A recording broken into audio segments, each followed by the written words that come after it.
Hello, sci-fi fans. This is Laurie Holden from The Walking Dead and The X-Files, and you're listening to the Sci-Fi Diner podcast.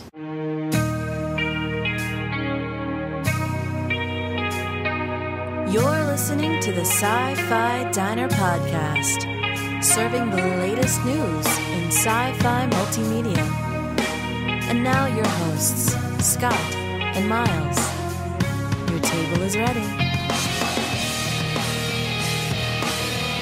Is long and prosperous. This is the captain. We have a little problem with our entry sequence, so we may experience some slight turbulence and then explode.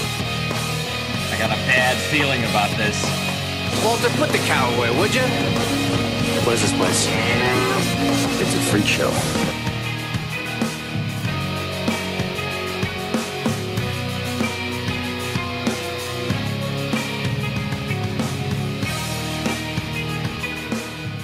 Scott Herzog here with the Sci-Fi Diner podcast, and we're bringing you a special episode here today because we're talking with two wonderful people who were at something called Infect Scranton that we're going to find out just a little bit more about in just a second.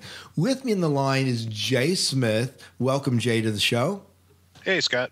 Yeah, and Jay, you would have known him if you listen to HG World. He is kind of the force behind this podcast, and if you haven't, what are you waiting for? Stop this podcast, go listen to it, because it's an awesome zombie podcast, a survival podcast. Great show. Another person that is kind of associated with that but has done tons of other voice work as well, and that is Em is with us. Welcome to the show, Em. Hello. Yeah, and you will recognize her voice from the intro of the Sci-Fi Diner podcast, because that's her voice. So, yeah. So it's awesome. It's awesome to have both of you here. We've been working for a long time to make our discussion of this whole event happen. I think it started back. You contacted me, Jay, I think at the end of October, and kind of set a date up. And then my father died, and then I don't know, one crisis after another. But here we are now. It's March. It's a half year after the event that we kind of have under our belt, and we're kind of beginning to look forward to Infect Scranton this year.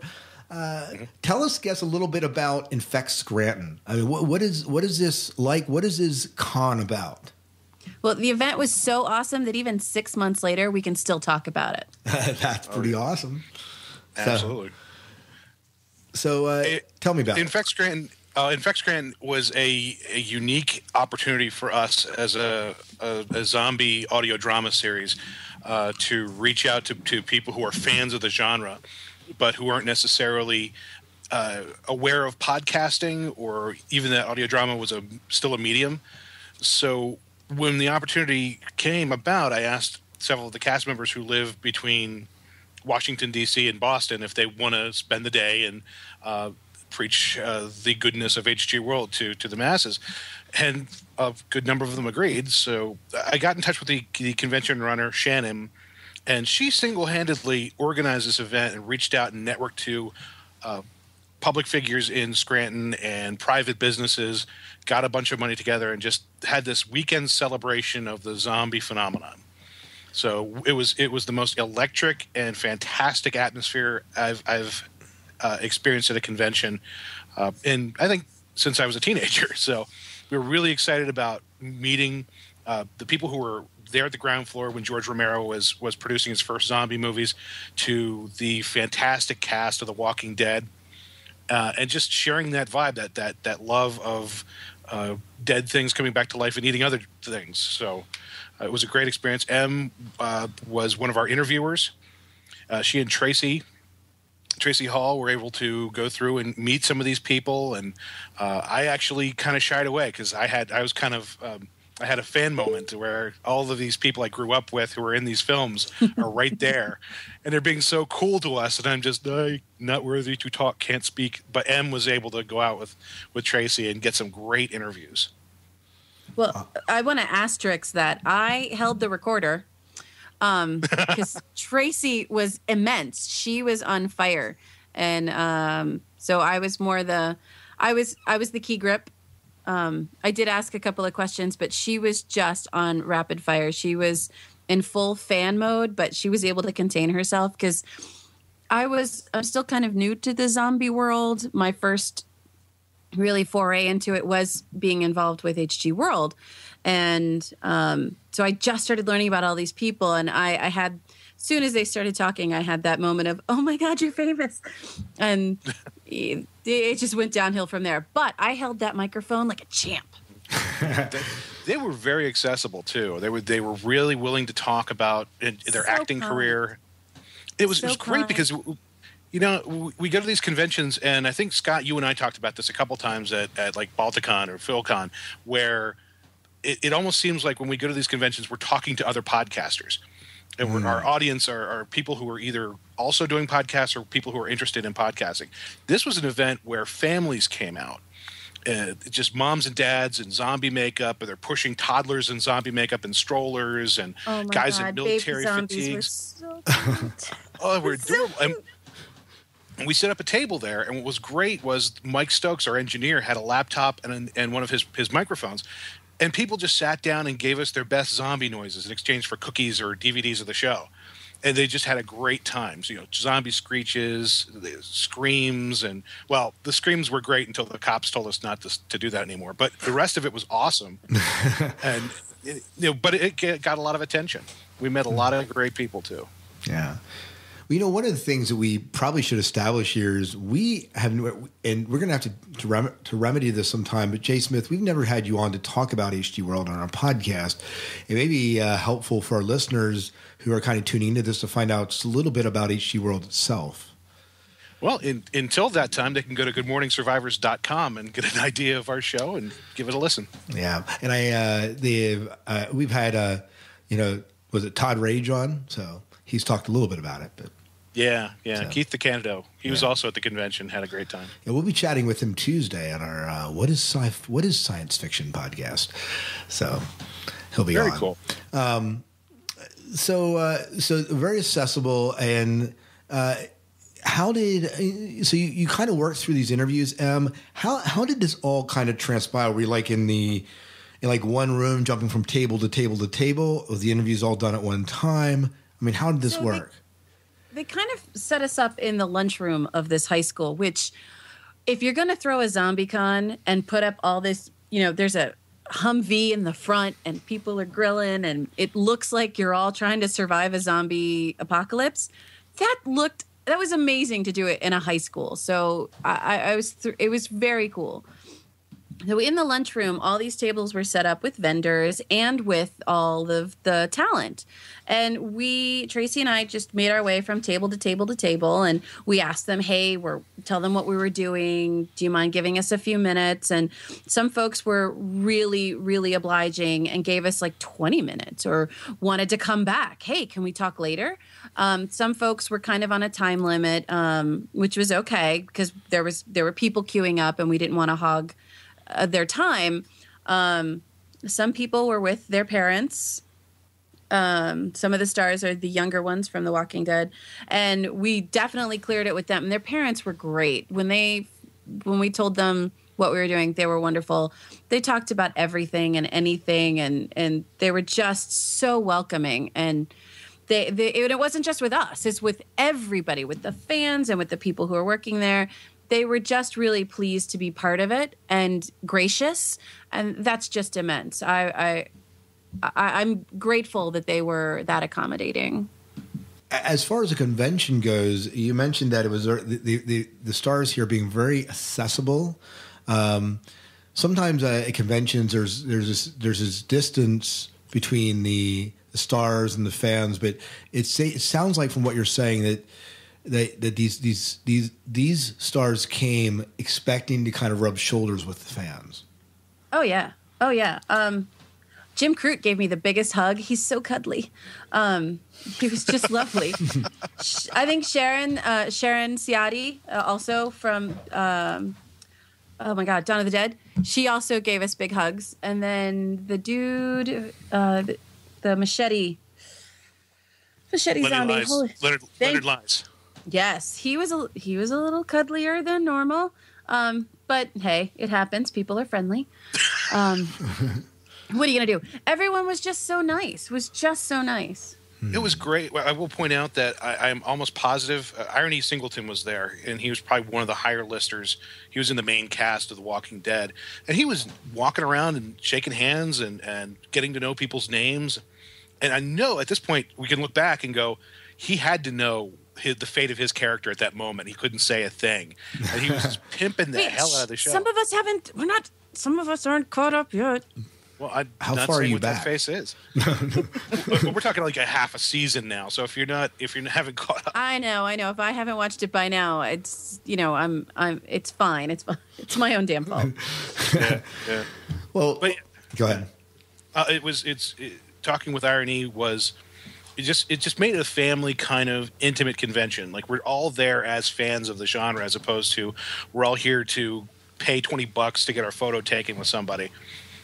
So that just made it much more interesting. And I know that most of the people who were guests of the con went to a bar crawl the night before with the paying customers and just mingled with people in the streets of Scranton.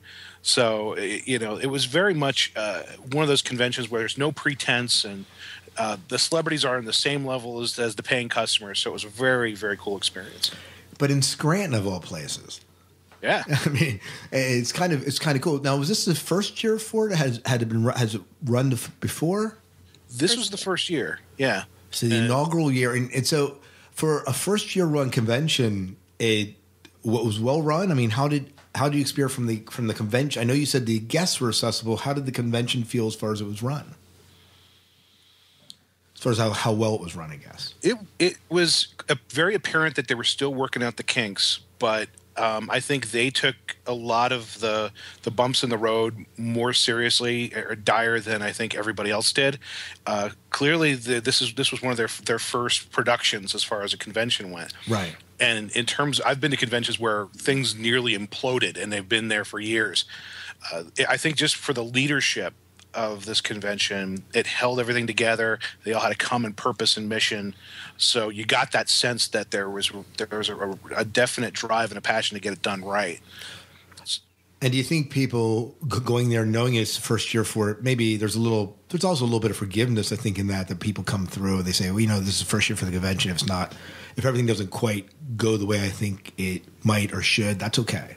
Oh, absolutely. Yeah. You have vendors, and the vendors are paying for space, and they're expecting a return on that investment. So you could tell some of them, their wares are a little bit more expensive than ours, which were basically giveaways.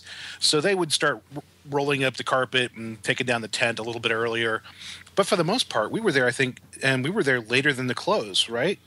Oh, yeah. We closed it down. Yeah, and there were still people just milling around and having conversations. So it wasn't like, people showed up and went, oh, that's it. And bolting. We were there for all of Saturday, and there was electricity to the convention the entire time. Awesome. Now, is this go ahead. Even some of the talent hung around, which was very, very cool, and just kind of putted around, took pictures, and just really enjoyed it. It was a really neat community feeling of we all dig this. We all know that we're all part of it, and we just want to enjoy it together. Awesome. So, why don't we move into some of the interviews that you guys landed, and we're going to do this in a couple different segments. We're going to start, I think, with the Walking Dead stuff, and then maybe in a later episode we'll release some of the other segments. And what were the other segments we talked about? I kind of forget here now. Oh, we've got The Walking Dead. We've got the George Romero classic films, stars and appearances. And then we have the authors, several authors and investigators. Right. Very good. So we're going to start with The Walking Dead stuff. So let's there were, 5, 6 people from The Walking Dead cast there? I think 5. 5, okay. And let's just pick one and start talking about him, and then we'll let you pick one of them, start talking about him, and Jay, if you want to jump in, and then we'll kind of pause, and then we'll share the interview, and then we'll move into the next interview. Well, I'd like to start with Addy Miller because she was adorable. She was just made of like bunnies and peeps. She's just the cutest little kid ever. And then she was sitting at the table, and we had a chat with her mom. And behind her was this Halloween stand-up doll that you can buy to decorate your house with, and you turn it on and the eyes light up of her in character, all mangled. And she was just so cute, and she really got into all the genre, and I loved particularly that she made the comment that the first time she saw herself in makeup, she almost Ralphed. Nice. And she used the word Ralph. So to me, she has endeared herself forever. She was precious. That was a fun chat, and she's just such a bright, smart kid. So I was enjoyable. And for those of you who don't know who Addy is, Addy's claim to fame in The Walking Dead is that she is the little girl in the bunny slippers, the very first episode that Rick Grimes has to put down, so much setting the tone for the rest of the series. Right. Nobody is safe. Is that near the gas station at the beginning? Yes. Yeah. And her image is associated with the early season of the show. And if once you see the picture, you'll know exactly who we're talking about. We'll put it up on the website. Mm-hmm. Yeah. But so the interview went well, and it's a short interview, right? It's a quick one. The cast, there were cues for every table, so we didn't want to take up too much of everyone's time, but they were really gracious with their time. Very good. Well, without any further comment, here is the interview that and who else was interviewing with you? Tracy Hall, my sister from another mister. Right, yeah. And so they this is a part of the interview from Infect Scranton, and this is our interview with Addy Miller from Walking Dead.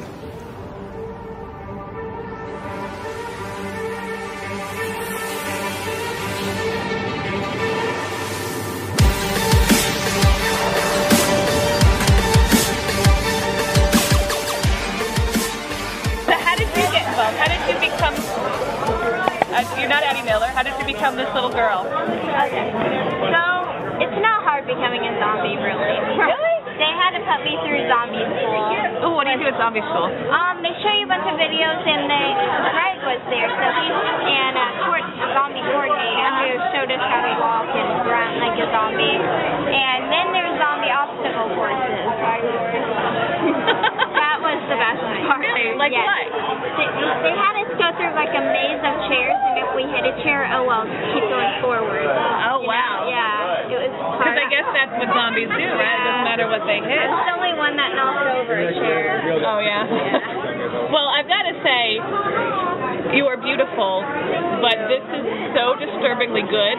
Like, do you ever look at it and think, am I really doing that? Is that really me doing that? Yeah, it's so hard to believe. Because it looks like it's very disturbing, and you do an amazing job portraying a zombie, and like I can't imagine looking in the mirror at that. Well, I wanted to Ralph every time I looked in the mirror.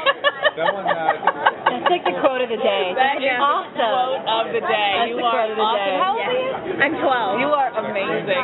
When you go to school, what do your friends say? Well, I'm homeschooled, but when I showed them the photos, they're just like, no, that's not you. Right. Yeah, that's impossible. Yeah, you're gone. Like, you are gone from this. Bye-bye. Yes.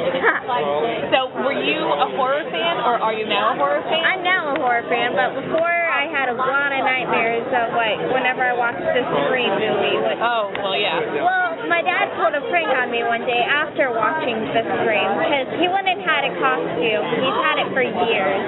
So he hides in my parents' bathroom and starts calling my name, like whispering it, Addy, Addy, and I come in and he hops out and starts chasing me throughout the house. Somehow I hid in the kitchen, the best place to hide, you know? Right. But so that never worked out in the movie, at the end, right? Yeah, hide in the kitchen. Right. It only works if you hide in the kitchen if you know where the knife is. Yeah. That's the point. But then again, if they know. Well, I was on round 4, so I couldn't reach. You were only 4? Yeah, I was. And your dad did I was that? small for my age, too. I was like really tiny. Right. So I can't reach anything in the kitchen. But so I just sat there and hid in a corner. You know? That's the meanest dad. I know. Well, that's my dad. Yeah. And if you've gotten over it to be up, but now you can go in and scare him. Yes. Have you? Have you gotten him back in this makeup? He's terrified of snakes. Oh, what did you do? So I'm also terrified. we just put a snake inside his bed. A real one? A fake one. Oh. Yeah. Just had it. Good revenge. Yeah. He's terrified. terrified. He throws rocks at snakes, like, and then runs away, you know? Wow. So, is there anything new you're doing now that you're working on, or? I have Night of the Living Dead 2012 coming up, and I'll be playing younger Barbara. Wow. Are you really? Yes. That's perfect casting. I know, I'm so excited for it. Have you talked to her? Yes, and in fact, I'm going to be in a scene with her. Oh my gosh, that's wonderful. I know, I'm super excited. Yeah. So when is that coming out? I still haven't filmed it yet, but sometime next year. Wow. And is this it, what you want to do for the rest of your life? Or do you have? Well, forever and always I'll be acting. Yeah, you love it. In this genre, I go from drama to comedy. Like, I'll do anything. Just throw it at me, and I'll try my best to do it. What's some other fun stuff you've done? It compares to this, or does it compare? Well, you mean like outside of acting, or? Yeah, like what other anything in general? Yeah, like what else do you love? I've been volunteering at a camp called Camp Royal, and it's for kids with autism. Yeah. Okay. Oh, I'll come back. And that's where I've been spending my whole summer. I was supposed to be there for 2 weeks. I ended up staying for 5. So what drew you to that? Yes, it was something real. If this goes south, I know for sure I'm going to be doing it. So what drew you to this particular cause, the autism? Well, my little brother, he has autism. Okay. Well, both of mine. One of them just recently got diagnosed a few days ago. Okay. So, we found the support group, and I started donating. And then they pulled me in for a meeting and told me about Camp Royal, and I'm like, okay, I'd like to go. I mean, go to counselor camp in IronE. Yeah. I'm like, okay, throw me in the 2 weeks, I'll do it. And I ended up for another week. And I'll say, bye guys, I can't come back. I'm not going to stay for the next week. Then the next week. Yeah, actually, our author's son has Asperger's, and it was because of him that the show came about, because part of our show takes place in like a Home Depot type store. Oh, cool. And he was at Home Depot, and his son said, this is the place to be for a zombie apocalypse. And that's how our show came from. Because like you crawl up the ladders and hide up on the top shelf. So this is our website, if you ever, and that's where the idea came from. Cool. Yeah. I'll have to check it out. Definitely. The stories are really creepy. Very adult. You want to check with your mom. Then again, you're in The Walking Dead. Right. I clear with mom. I've been reading a lot of ghost stories, you know. Yeah. I've been reading. Well, this is more the people are scarier than the zombies in this show. Yeah. Oh, cool. People do worse things. She's lost most of her family, and I play one of the zombie snipers. My son, my husband. Very sad. Sorry I saved them. Thanks a lot. I'll still check it out. Well, thank you so much. You are wonderful. You are a doll. Thanks so much. And you have a doll. How creepy was it to see that in the store? Like, I was very flattered by it. Yeah. Did you know it was coming out? Someone sent me the link to it, and then I'm like, no, that's not real. But it was like a very bittersweet moment.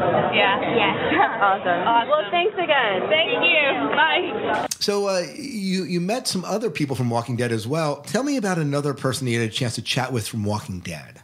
Indeedly doodly. We spoke to Madison Lintz, who she plays Sophia. Is that right, Jay? Yep. Mm-hmm. From The Walking Dead. She is also super sweet. Really the most grown-up kid I've ever met. Really smart.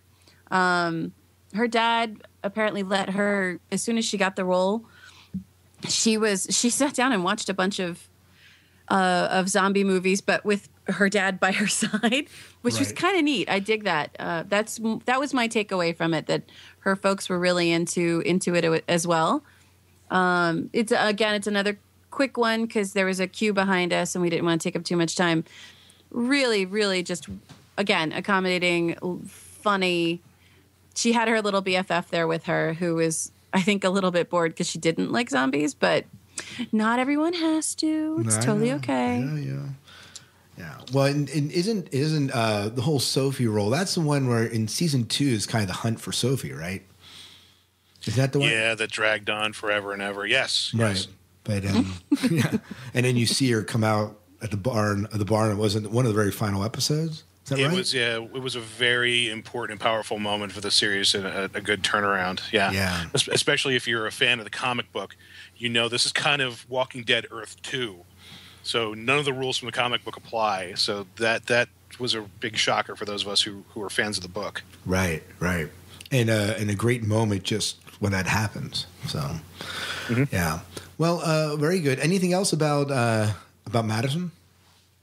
I think we should listen. Yeah, let's listen to what she has to say in the interview. And this is Madison Lintz from FX Scranton, Walking Dead.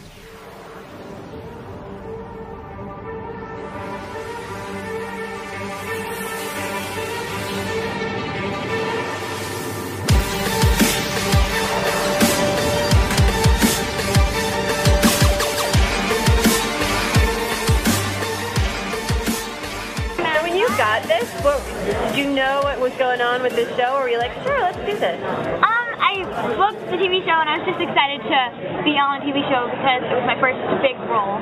Right. I didn't realize how big it was going to be. Yeah. I did not realize it was going to be this big. And were you, are you a fan at all of horror before this? Or since then? I used to hate horror, actually. Yeah? I mean, not like hate it, but it just wasn't my thing. Not your thing.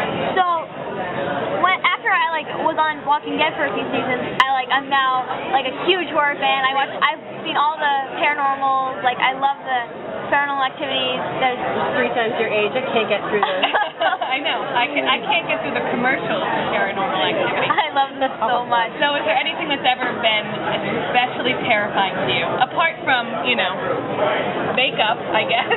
On The Walking Dead or just... On The Walking Dead. Terrifying in general. The Walking Dead? How about both? On The Walking Dead, nothing was really terrifying because, everybody, you can see how fake it is behind the scenes. It looks really real on the TV show, but, you're like, there's a guy behind the wall throwing mud over the thing. I see it. You read the script, you know what's going to happen. Yeah. You know the zombies aren't real because they're acting completely normal. So nothing. What is the scariest thing you've seen then? Because a lot of people will say you in the show in general. Paranormal activities, they were scary, but they weren't like scary, oh, that was awful scary. But every time I see something, every time I watch the paranormals, I just laugh. I just laugh through the entire thing. But I scream too. I'm trying to think. I don't know. There's just one time. I don't know. I've never had. I feel like you probably must be pretty immune at this point. There's a lot of things that are going to scare you. So are you working on anything new right now? Christmas Day, a Billy Crystal movie is coming out. Nice. Called Parental Guidance with Bette Midler and Marissa Tomei. Oh, wow. Nice. And a movie called After just came out. Okay. It's a psychological thriller. It's out in select theaters. I'm not sure where, but I saw the movie a couple weeks ago, and it's really good. Oh, I'm really happy that's how it wonderful. came out. So. And do you find people are recognizing you all the time? Like, are you able to go to school? Are you able to go to... I'm able to go to school. Yeah. At school, I go to a really, really small school. It's a homeschooling school, and it's 3 days a week, and there's about 14 8th graders in all. So they're 7th and 8th graders. And, I don't talk about it. I don't, oh, yeah, I'm in the Walking Dead. I don't do any of that would make you the most popular girl in school, if you did that, right? I think I could if I wanted to, but I don't want to. Right. There you go. That's very cool. Awesome. That's very cool. All right. Well, thanks so much. Thank you. All right, well, we had a couple other people that you chatted with, also from Walking Dead. Pick out another one out of the bucket of Walking Dead that you have. All right, it's a little squishy in there. Ew. His eyeball. Hold on, let me shake my hands off here. Good thing I wear gloves.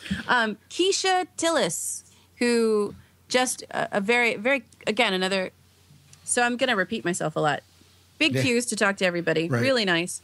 Keisha plays Jenny Jones, and she ends up... Doesn't she become...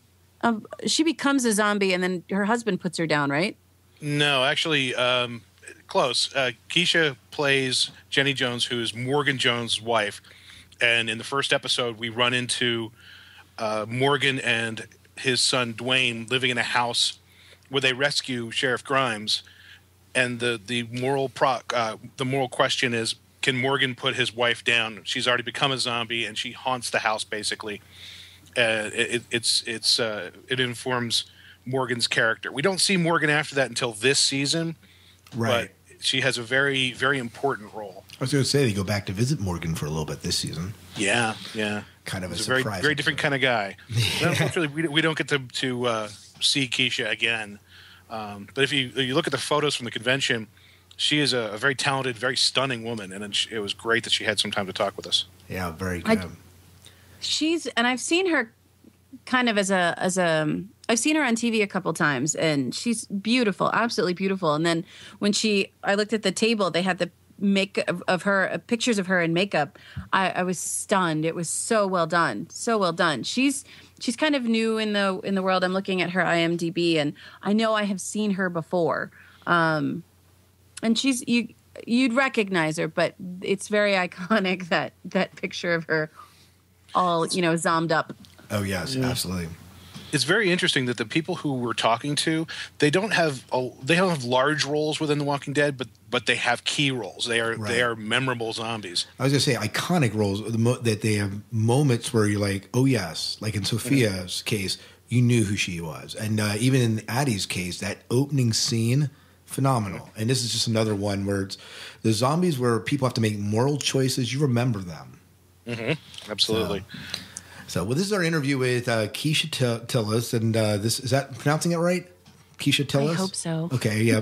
We hope so. Sorry, Keisha. Yeah, I screwed it up. that's right. From InfectScram.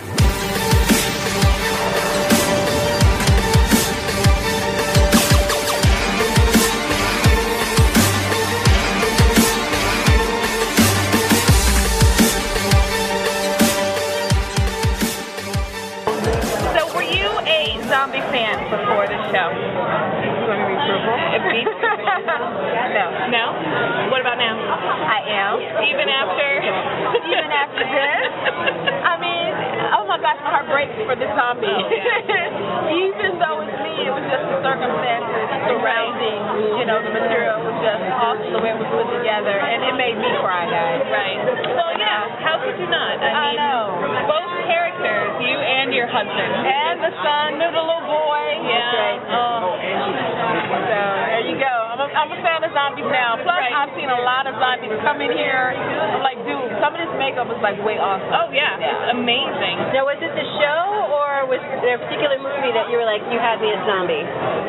Like, was it something that really grabbed you, or was it really just getting involved with the show that brought you to it? To be honest, I never watched zombie movies. Never.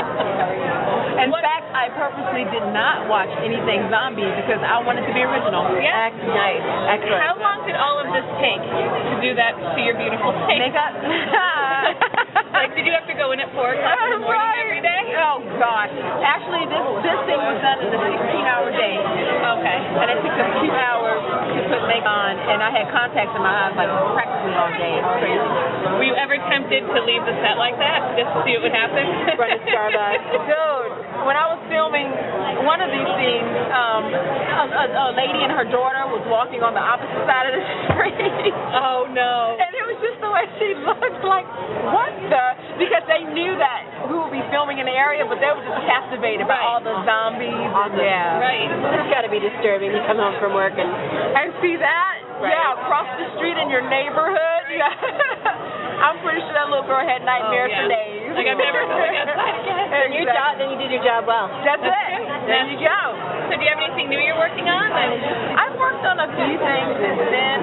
The most, I think one that stands out the most at this time would be Locked Up Abroad. I was proud of that because that's filmed in another country. Oh, wow. Where was that filmed? Yeah, that was filmed in the Philippines. Oh, wow. Yeah, so that was awesome. I was over there for 2 weeks. Wow. Yeah. You're living it, right? Yeah. It was great. Did you ever think, like, I'm going to do Shin TV, I'm going to do some movie, I'm going to look like the dead? Never. Guys, honestly, I'm like concerned. The real me, right? I'm like put together. Right. And listen, when I auditioned for it, I didn't take it seriously. I didn't, guys. Yeah. I was like, this has like no lines. And like for an actor, it's like, I ain't got no lines in this, man. What am I going to do, right? Right. I went in there, I did that audition, got a call and said, listen, you got the part. Yeah. And honestly, it's your image, I think, that's one of the ones that stand out. Like when people talk about The Walking Dead and these images that come out. Yeah. And I think a lot of that is because it was a part of the pilot episode, the beginning of it, you know, the foundation. So obviously, it was a lesson to be able to set the tone. Right. You have to set the bar high. And then we never let the bar down. That's what I love about it. Right. And it's growing and getting better and better and better. So I'm excited. And so is this one of the things you're most proud of? I am. Yeah. You know what? And guess what? It's not necessarily the fact that I was a zombie and I was on The Walking Dead. That's all great. But it's because of the fans and that I've met and the love that I've received from everybody. Yeah. He's mad at something. I know. Yeah. Well, thank you so much for your time. You're amazing. You're beautiful. It was absolutely a pleasure. Thanks. And enjoy your... Okay, M and J, tell us a little bit about. We have two more characters to walk through from Walking Dead. No pun intended there, or maybe pun intended. Take a pick. Take a pick. I don't know. Jay, pick a left hand or right hand. Left hand. Jeremy Ambler. So let's chat about Jeremy Ambler, who is he's like a slow glass of whiskey that's just smooth and lovely. He was so much fun to talk to. I could have talked to him for an hour. Okay. He was just precious. So tell me about how does he fit in with the whole Walking Dead series? Well, in Walking Dead, he's more of one of those visuals touchstones within the show. His character doesn't have a whole lot to do because he's already dead. His job is to eat you. But when you see him, he definitely stands out. And he's also a more interesting aspect of him is that he's a good character actor. He's appeared in a lot of different shows. He's been in The Walking Dead. He's going to be in the remake of Night of the Living Dead 2012. He was in the film adaptation of Cormac McCarthy's The Road and The Crazies, which is another Romero redo. So he's an up-and-coming character actor. And I think being a character actor helps you with being a zombie because zombies is just a little bit more than prosthetics and lurching. There's a character to be built non-verbally. And Jeremy does an excellent job in the few minutes you see him on screen. Right. So how was it chatting with Jeremy then, Em? It was great. He kind of opened up he gave us a little bit about how he got picked for the role and how he got involved with all of it. And he's just an easygoing guy. I think he pretty much, if I remember correctly, when this opportunity came along, he's like, sure, why not? And he just jumped in and loved every second of it. And I'm not to the point. I'm still I'm a newbie to the Walking Dead world, so I don't know how much you see him. But I was impressed with what I did see because it's really hard to communicate non-verbally. It's really, really hard. It is especially as an actor to emote something, and then you have to emote being dead, and then you have to be scary, and you have to be, there's just a lot to it, and it's not an easy gig, and I was really, really impressed with him. Very good. Well, here's our interview with Jeremy Ambler from Walking Dead and many other things that he has in his IMDb page.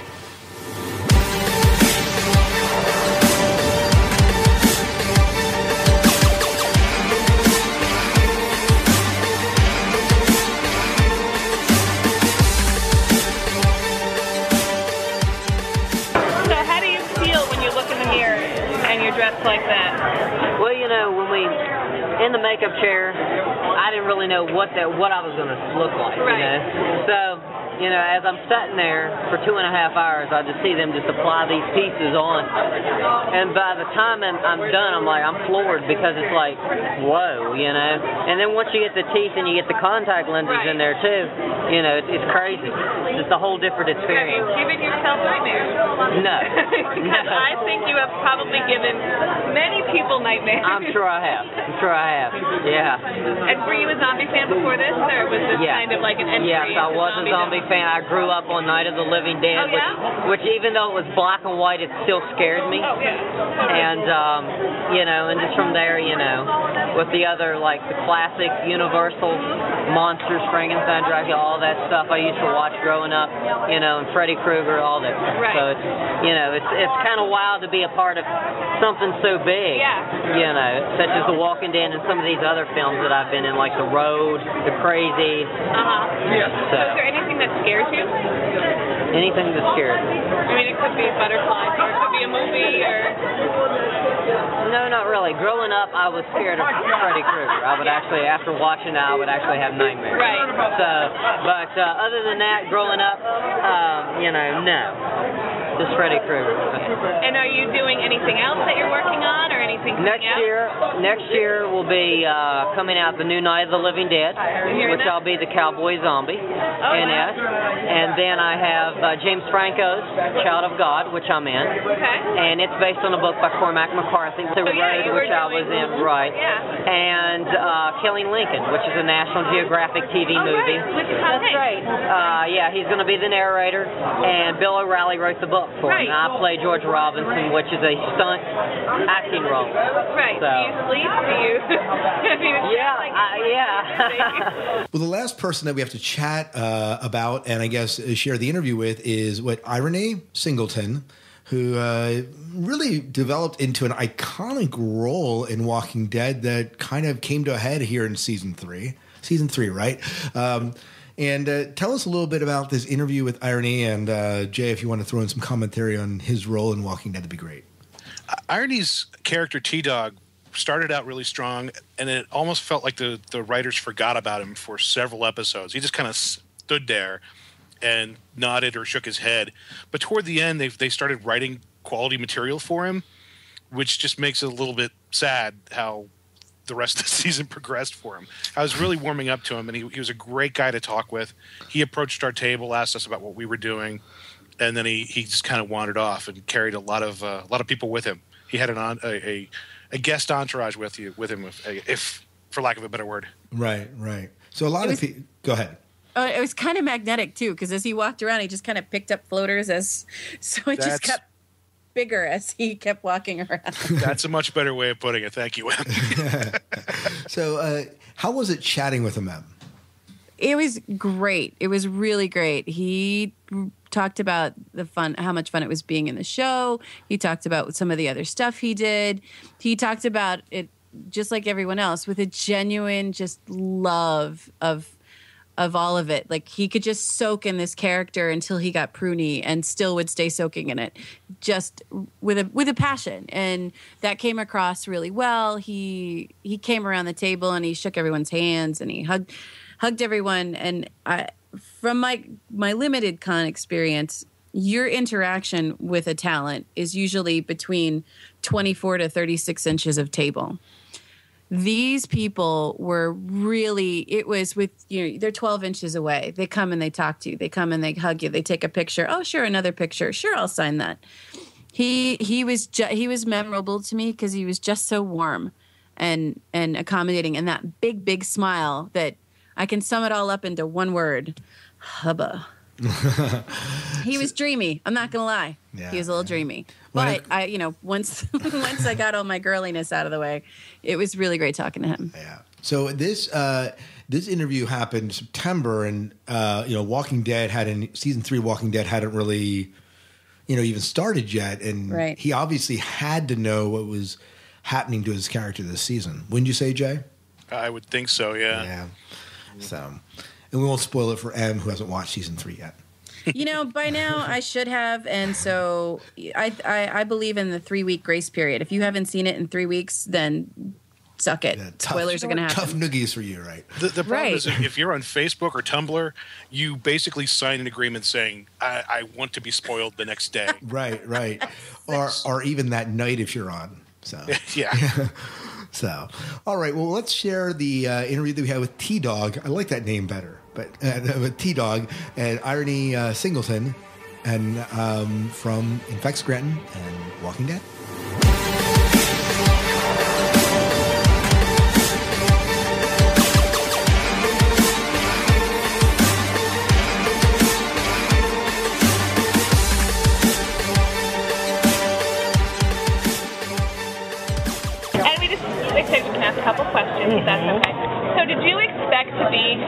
a fan favorite in the show? Am I a fan favorite? Is Tito? Yes. You know, because there's all these things like where'd he go and. No, it has seriously surpassed my expectations. Yeah. I had no idea that T-Dog would be as popular as he has become. It came from nowhere. It just came from left field. I was like, okay, T-Dog is an auxiliary character, and then all of a sudden, you know, people started going crazy on Twitter, on Facebook. Now, I love you. You're my favorite. I'm like, are you serious? You do know this is T-Dog, right? Like, yes, we love you. So it's just been a dream come true. Yeah. It's awesome. And were you a fan of the zombie genre before this, or? I was not, because as a child, my mother took me and my brother to see scary movies, so I was not at all partial to the horror genre. And so when I got older, I think it slightly traumatized me a bit. So I got older, I steered clear of horror. I tried my best to. But when my agent said, you want to audition for a TV show called The Walking Dead, I said, what is that about? He said, zombie. I said, I don't know about that. He said, Frank Darabont and Gail Ann Hurd are producers. I said, where's the script? So I auditioned. So I auditioned, and the rest is history. Oh, that's wonderful. Is there anything you're doing or that's coming out? Or? Besides The Walking Dead, I have a project I just completed with Neve Campbell. That should come out within a couple of months within a few months. What do you say? Oh my God, Neve Campbell. You like Neve? She's awesome. But you know what's funny is you're going to go on the set and she's going, oh, T-Dog! But no, the project is called Sworn to Silence, and I play a former Army Ranger veteran by the name of Glock Nichols. But he moves to a small town, a small Amish community in Ohio, and he and Neve Campbell's character about to track down a serial killer before he kills the entire Amish community. So I want to see it like right now. When is it coming out? It's within the next few months on Lifetime. My God. So I don't know for sure. You had me a serial killer. Oh, really? You really did. Oh, so man. do you find that after your very intense role in this show, do people treat you differently than you knew? Are they like, well, I'm not going to mess with him because he's going to come tonight? No, that was probably after my role in The Blind Side. Oh, really? Maybe. Yeah, that character right there, that was the one. But this one, they think T-Dog's a pretty nice, compassionate type guy. When he gets the cut. And then craziness takes over. He gets delusional. Right. So that stuff happens in life, you know. But T-Dog he's better now. So he's talking with some sense. Right. He's found his happy place. Yes, he's found his happy place. Just happens to have weapons. Right. Exactly. Right, well, thank you so much. It was so nice to meet you. Well, thanks, guys, for sharing those interviews from The Walking Dead. Some really good interviews, and hope you guys at the Sci-Fi Diner enjoyed them. And let's go ahead and just wrap up this part of the show. And to do that, why don't we get a little stats where people can maybe find out a little bit more about you, and maybe Infect Scranton if we can point them to that website as well. And why don't you start? Tell us a little bit about where people can find you, if you want to be found, that is, and how people can support you. I know that you are riding bike for a cause. If you want to tell us a little bit about that, that'd be great too. Yes. So you can learn a little bit more about me at mjustm.com, because it really is just the letter M. I know, funny, right? Way to brand myself. And you can find out about the charity I support, which is the Leukemia Lymphoma Society. And I do 100-mile bike rides all in one day, and raise money for cancer, because my flux capacitor is not working, so I can't go in the future and find a cure. And I'm not going back to college for a biochem master's. So this is what I can do. I can ride a bike and I can bug people for cash. And it's a charity that I've been a part of for 8 years. And then just this past November, my father was diagnosed with chronic myelomonocytic leukemia. So it just seemed kind of, okay, I'm going to keep going. Right. They're going to keep going. Dad's going to try and keep going. So that's it. And then for the voice acting stuff, you can hear me on this really great show written by this totally cool dude called HG World. You can hear me on a couple of shows. I'm not, you know what? It's all on the website. I'm not going to be a big giant shill my stuff. Well, yeah, I am. So on Pendant.com, Darker Projects, Broken Seas, and then a super double secret project that I can't wait for. But I'm not going to tell you about it. Yes. Stay tuned. Stay tuned. Stay tuned. Yeah. And so, Jay, how about you? HG World can be found at goodmorningsurvivors.com. We've got a Facebook group where if you want to interact with us, that's probably the best place for it. Todd Rage, one of our characters, appears on Twitter under HG_world. And we should have new episodes coming out within the next month or so, but there is literally hundreds of hours of entertainment free of charge from our website. You can subscribe on iTunes, Zune, or any other fine podcatcher service. Yeah, awesome. And how about Infect Scranton? If you want to find out more about Infect Scranton, where can they find that? InfectScranton.com is the best place for it. You'll learn a lot about the guests who were there last year. There was a charity obstacle course, a zombie run, which was fantastic. I think they're going to try and do that again this year.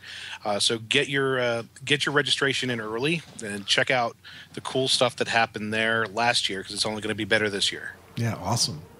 Well, thanks, guys, for coming on the podcast and kind of sharing some of the interviews that you guys did at Infect Scranton and sharing about Infect Scranton. We appreciate it.